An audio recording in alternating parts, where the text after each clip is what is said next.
How do you feel, patient 957? Like a fresh towel. Rorator Pharmaceutical, makers of the world's leading tablet for gas, Fascinating. was in trouble. My empire is crumbling!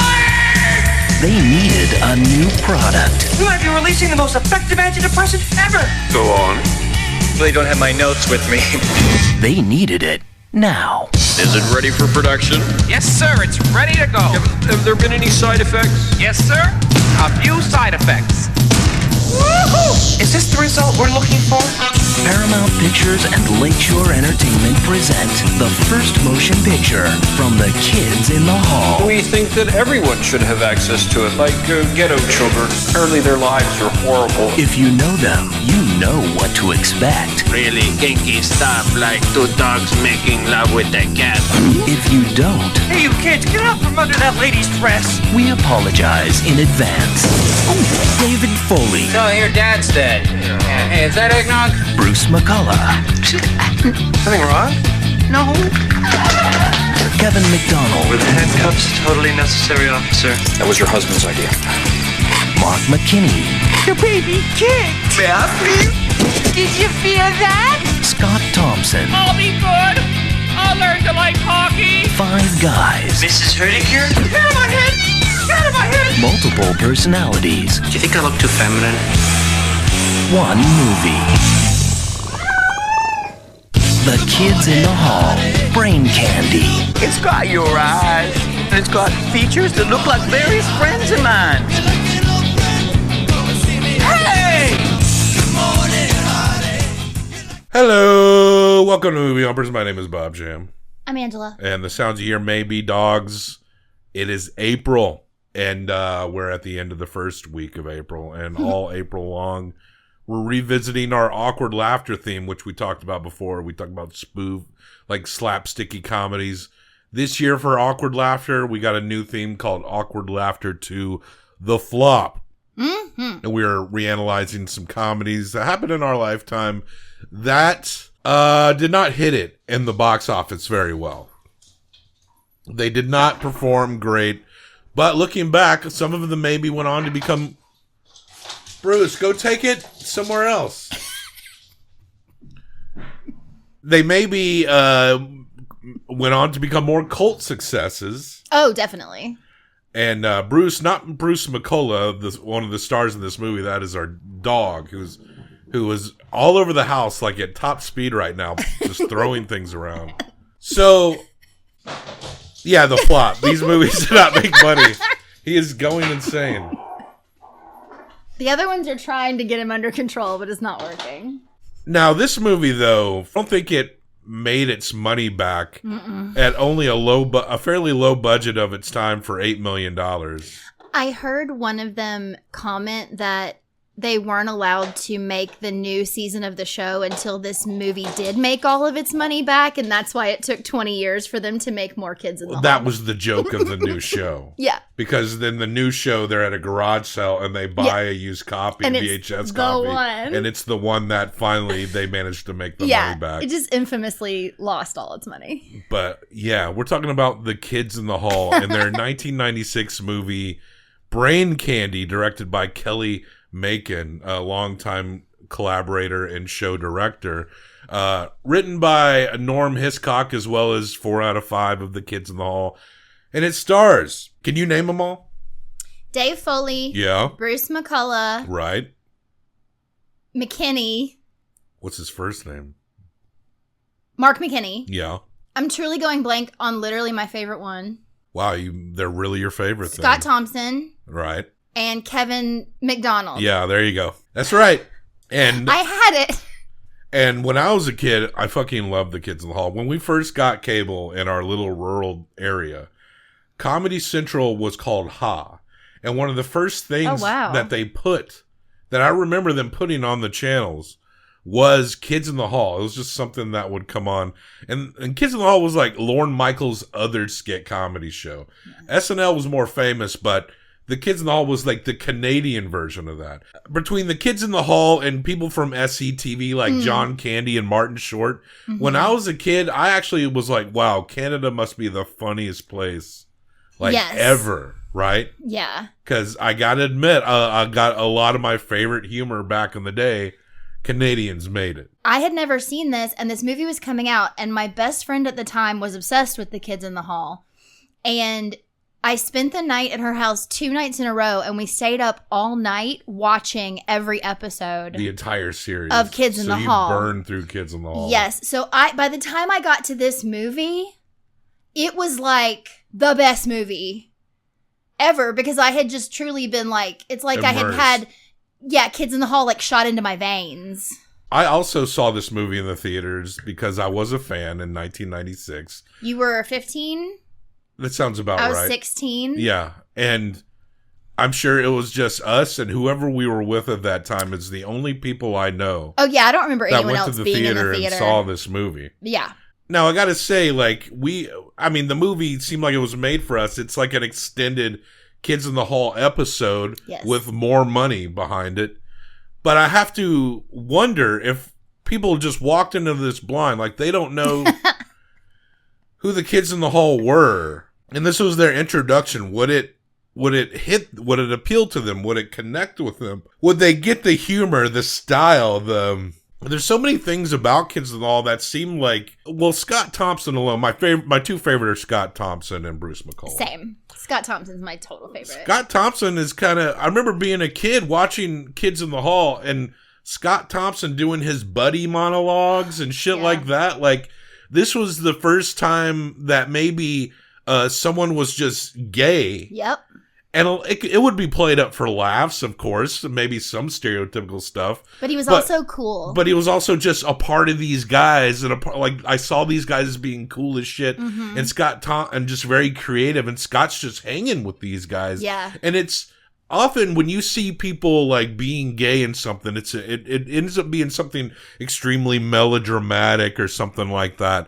And it was very refreshing at the time to just have a guy that was just gay and he would laugh about it, but it wasn't like a big deal to anybody else. Well, and they would talk about it in a roundabout way all of the time. One of my favorite sketches is when they're all being themselves and he's picking out different parts of each of their bodies to make the perfect man. And they are like arguing with each other like, well, why do you want my eyes? Why don't you want my butt? He's just kind of a parent. Like, that seemed very ahead of its time, to just exist as a gay person without it being some kind of like greater moral tale or being some kind of like intense, I don't know, story about someone dying of AIDS or some shit, That's what it felt like most of what was happening in the 90s. Absolutely. Though, for sure. You were sick or you were homeless. Like, there was always something terrible happening. And it was through the early days of Comedy Central and basic cable as it became more and more popular in homes that Kids in the Hall was introduced to the U.S. audiences. I think there's a lot of people around our age that if we kind of surveyed that, we know people that, they, some years back, they came to the Ryman and I think they had a sold out show and did some live show and stuff. I feel like maybe they could have made more money if they didn't have Kids in the Hall : in it. Like, if they just called this movie Brain Candy and just stuck it out and like let people just kind of find their way to it. Because Kids in the Hall I get you want to pull in the people that are already on board. But they're going to know. But I do think the idea of like, if people weren't that familiar with it and they saw Kids in the Hall : or Brain Candy, then that might be more of a, if they didn't have an experience with it, they might feel intimidated to dive into something that they'd heard of, but they just didn't know much about. Or if all you hear is the name of that, they might have thought it was a fucking kid's show. Yeah. Like, you don't know. If you don't know what the Kids in the Hall are, you don't know, like, this is a mature movie. There are people who didn't know who they were. Yeah. For sure. Like, my parents had no fucking clue who they were. I really do think they would have done at least a little bit better if they just called it Brain Candy. I agree. And just put it out there and let it be a comedy that people take in. Mm-hmm. I really do think that. I agree. Looking at the trailer to this movie, which we play at the beginning of every episode, there are jokes in the trailer. I think they cut a lot out. We have a couple of cameos. One of Brendan Fraser, who's taking placebos for this drug. And I'll summarize the whole plot and even the end, and then we'll just kind of get into our favorite characters. Like, this isn't one we need to just crawl through. No. And then there's a part where Janine Garofalo has a cameo, and they cut a lot of that out. And in the trailer, like, there's jokes in the trailer that seem to be cut from the actual movie. Like, remember the character, and the characters were on the show too, where you had the little short guy and his girlfriend, and she's like, "You're not getting any of this." She's pointing at her coo. Like, there's more jokes in the trailer about them. It's got your eyes, and it's got features that look like various friends of mine. Hey! And I actually love those characters. Yeah. Oh my gosh. So yeah, this movie could have been probably like a half hour. I'm wondering how much they cut, but it's weird that they would cut Janine Garofalo stuff, because in 1996 she's a pretty big star. Absolutely. Isn't she in like Must Love Dogs and shit? It was by this called. time? It was called The Truth About Cats and Dogs. Right. That was like one of Uma Thurman's first movies. Oh yeah. Yeah. So let me summarize the plot here. It's very simple.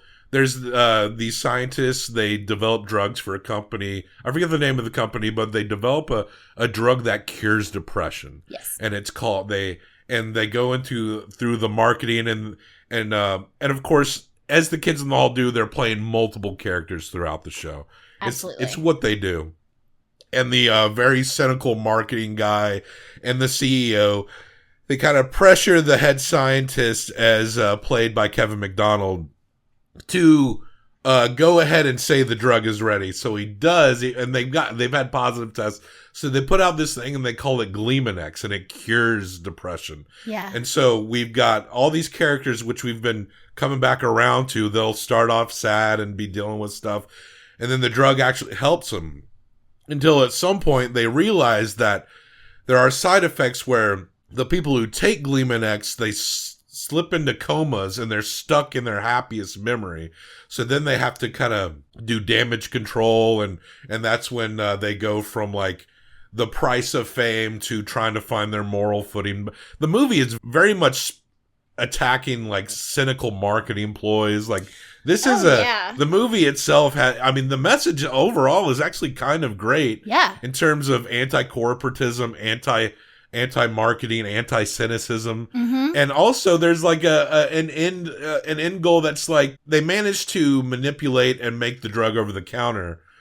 But there's a thing that's like, this drug is meant for people who are so depressed that like, it's very dangerous for them. Yeah. And when people just start popping it like candy, it's like, the movie almost makes the case for being sad sometimes. It literally says that at the end. Yeah. The only way to be happy is to know you won't be happy every single day. La la la la la la. It sounds better in the original Croatian. They also, at one point, they're making Gleamanex for dogs. There's also the like industry response of, we're not going to try to fix this or take this off the market. What we're going to do instead is now build these huge happiness homes, which are basically nursing homes for your people who are in a coma now because of Gleamanex. Yeah. So then they're making even more money because now you're paying to put your people there who are stuck in their happiness comas. And they have coma parades and shit. Yeah. Yeah, that's the movie. And of course, it's just comedy all the way through. But, the comedy here, it's just like very well crafted, well done skit comedy. Yes. It's not like, it's very influential to like the modern kind of absurd comedy that we kind of were talking about with Cabin Boy. But it's actually so much sharper, so much more measured at the same time. It's done in ways in which you think about it. Now, the marketing is disgusting that they do for Gleamanex, but I think I would try the drug. What do you think, if you were hooked on Gleamanex and you went to a coma in your happiest spot, what is your happiest point? Oh my gosh. It might be in San Francisco when we got married. I think ultimately that whole day Yeah. was a wonderful day. Yeah. And other than that, I remember when I realized that I was going to the theater to watch Teenage Mutant Ninja Turtles in like 1990. Yeah. That would probably be a very happy moment. But for sure. But my wedding day, and I'm not just saying that because she's sitting here. Or because I said it. That was a strangely beautiful day. Yeah, we were so happy. Yeah, I think we would both be trapped in that day. Mm-hmm. Going to the Eastern European lady who was very sweet and picking our flowers for us, and the homeless men sleeping in the lawn of the San Francisco City Hall, being very like congratulatory and nice to us as we were walking around town, because everyone knew that we had just gotten married. Like everywhere we went, people were just like very nice to us. Well, we went after we got the flowers. We were wearing our clothes, and we went to that little restaurant, and they gave us free. What's that like? What's the things you get in the French Quarter? Those little donuts. They gave us free beignets because they knew we were getting married, and like people in the restaurant were like congratulating us. We hadn't even gotten married yet. It was very nice. Yeah, it was. And we eloped, so like we didn't have to deal with any like family bullshit or like anything. Yeah, I thought our family would be kind of mad at us. Actually, our friends were a little more mad than our friends were more mad. Which was flattering in its own way. Yeah. But yeah, what a beautiful day that was. I guess that's our happy comment. That's where we would go. So let's talk about some of the characters that we get throughout this. It's you got the guy who he's pitching a drug, and he's trying to sell a drug that gives worms to ex-girlfriends. I've invented a pill that gives worms to ex-girlfriends. Right, and what's positive about that? Well, it's a pill that gives worms to ex-girlfriends. The guy goes, well, could it also give worms to ex-boyfriends? This is a drug for the world to give worms to ex-girlfriends. You just don't get it. I think what makes that character or that whole bit is when he's leaving and he's like, you just don't get it here.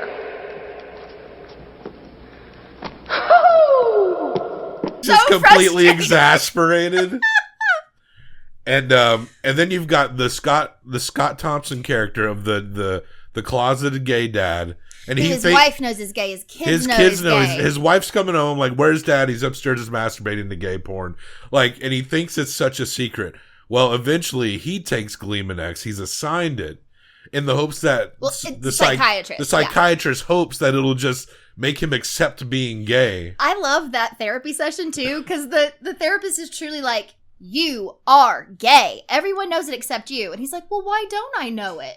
Yeah. Well, you're in denial. So he takes it and it breaks out into an I'm gay musical number. I love this. I'm gay.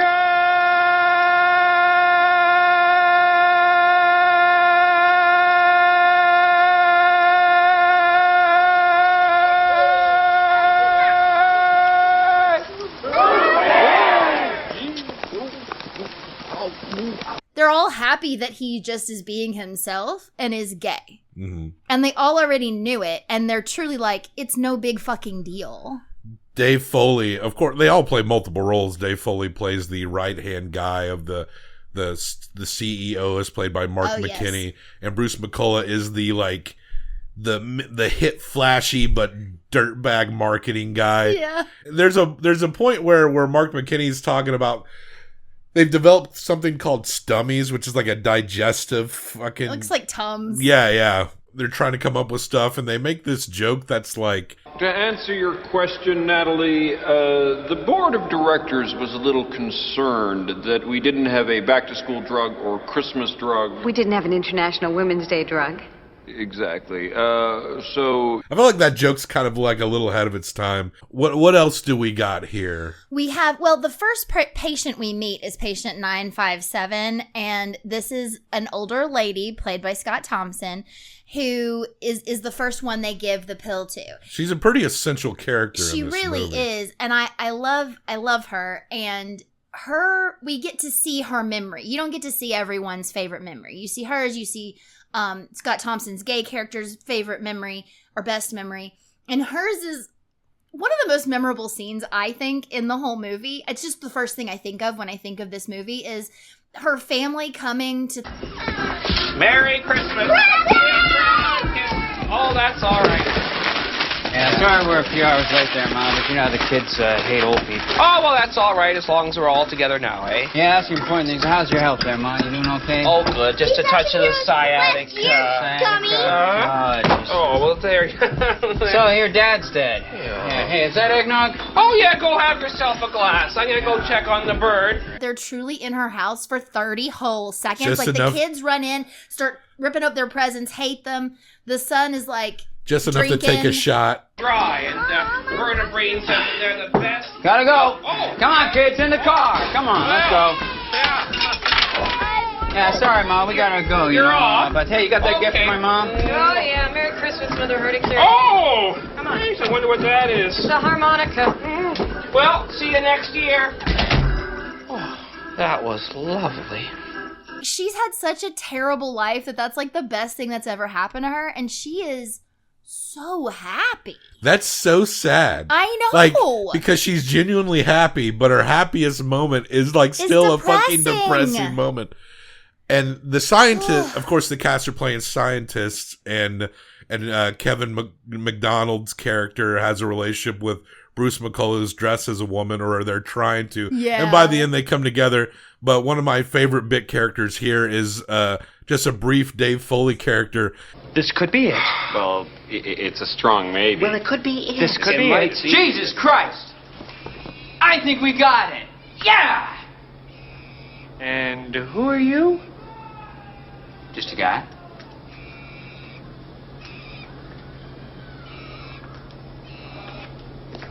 I'm just a guy. I'm just a guy. I love him. We could do the same thing with the actual show itself in terms of just going through our favorite characters and what they've done. And I mean, this movie, we were the target audience for this movie.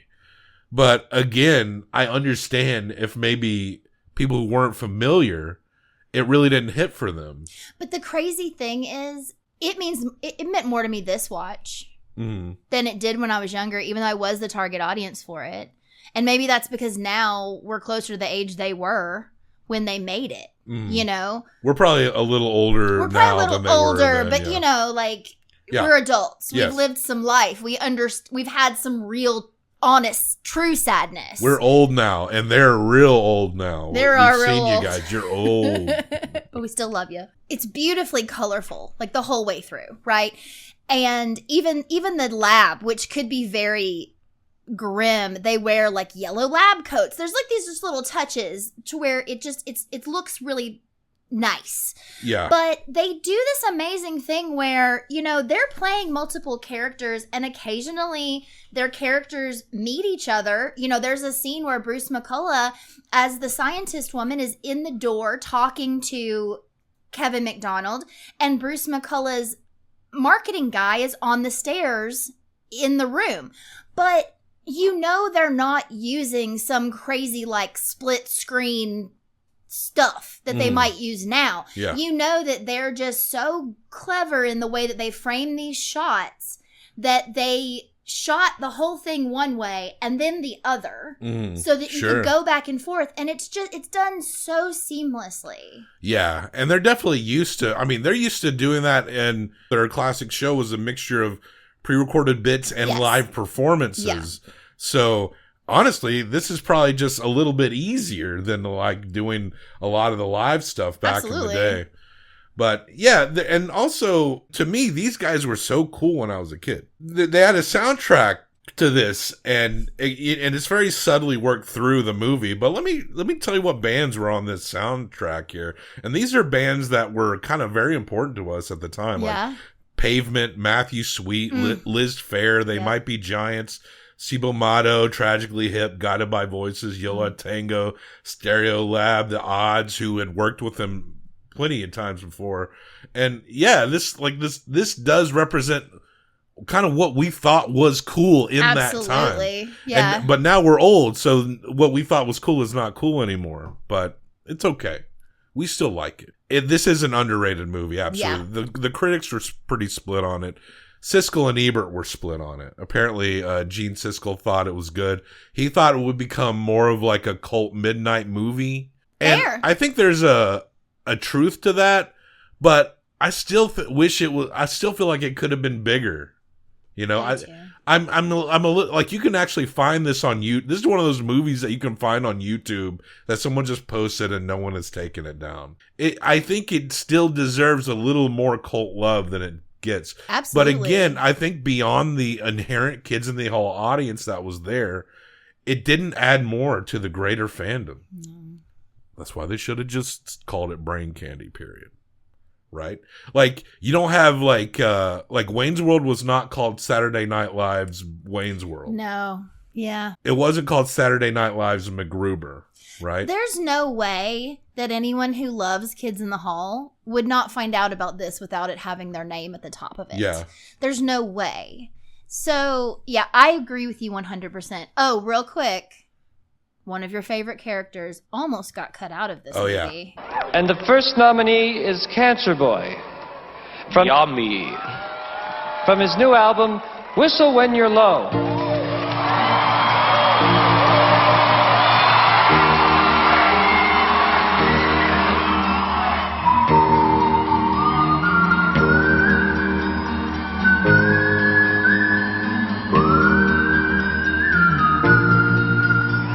The cast fought to keep Cancer Boy, and they kept him. You know, Dave Foley, he went on to do like news radio and stuff, and Mark McKinney was an SNL cast member for like a couple of years. Mm-hmm.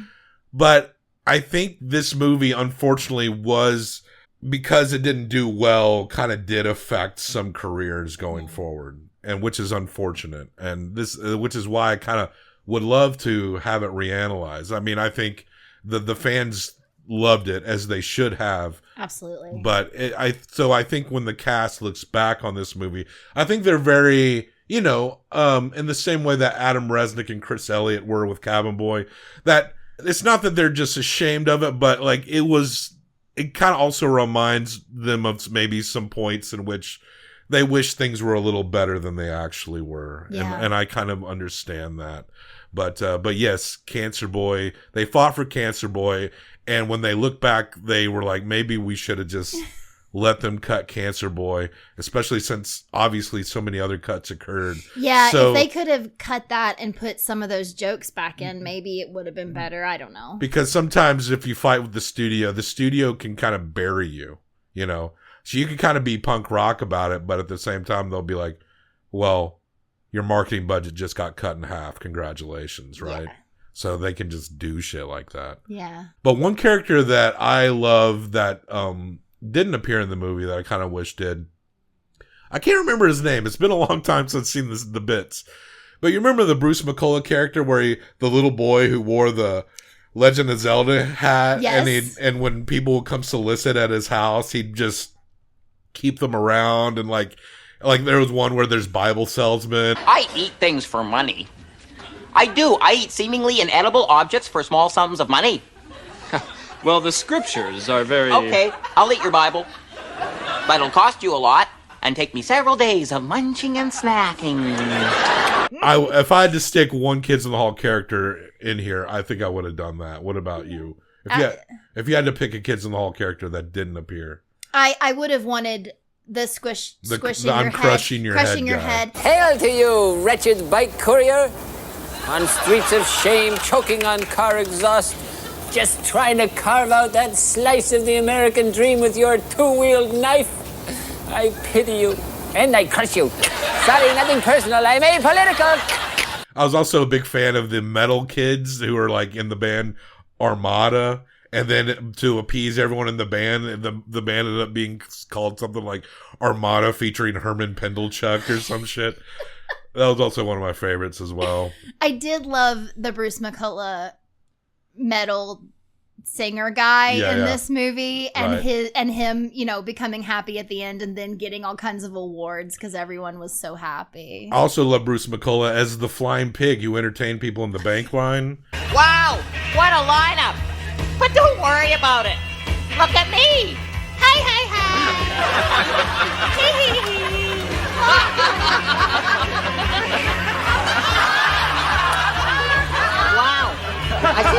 thinning out a bit. I guess my work is done here. Bye. I love the flying. But he died. As we know in continuity, he hit the power lines, and so he became, unfortunately could not. He be in this became movie. bacon, and as I recall, people were eating him, and that's the best way to go if he's just going to get shocked and get electrocuted. Might as well eat him up. The Kids in the Hall, Brain Candy. It was made for us, but let's analyze it very objectively. I think it's a very smart comedy. I'm more on the Gene Siskel than the Roger Ebert side of it. Agree. I do think maybe this was something that was a little too unique for a lot of critics at the time. Mm-hmm. But you're going to give 1 through 5. I'm going to give 1 through 5 combined for best out of 10. What do you give Kids in the Hall, Brain Candy? I'm going to give it a 4.25. It's so funny. If I give it a 3.75, that's an 8. Yeah. And I think an 8 out of 10. That makes so much sense. I think that's higher than most scores for this movie. Yeah. I think so. So, yes, underrated comedy. Maybe one of the best underrated comedies. That maybe won all month. And this is one that we've always loved, but it's good to... Because we're cool. It's good to... Hold on. Choked on that. Yeah, because it was bullshit. So check it out. A respectable, an 8 comedy. I think it's well deserved. Someone did post it on YouTube, but I'll put a link to it. But yes, Kids in the Hall, Brain Candy, directed by Kelly Macon from 1996. It rests comfortably in our 8. It's an A-tier movie, A-tier comedy. Unique. And it rests in between It Follows and Kiss Me Deadly. So it's in good company there. So next week we'll be talking about more comedic flops and reanalyzing them decades later. But on Mondays, to hit up some vintage selections, we picked up a classic comedian actor. We're talking about his movies for 3 Mondays in a row. We're talking about Jerry Lewis. And the Jerry Lewis movies are the only movies all month that actually made money. So his didn't flop. You may wonder why, looking back and looking at classic senses of humor, but no, Jerry Lewis made a lot of money for well over a decade. And we're going to be watching 3 of his movies. Yeah. So check the show notes for links, other places to find us. Like, subscribe, leave a comment, corrections. Tell us what you think about. The Kids all definitely have their avid fans out there, and we ain't getting any younger. But tell us what you think about Brain Candy, or did you go see Brain Candy having no idea who these guys were? I would love if you're one of those people and you happen to be watching or hearing this, then tell us about it. What did you think about it? But yeah, let's get the F out of here. Justice for Ishtar. Long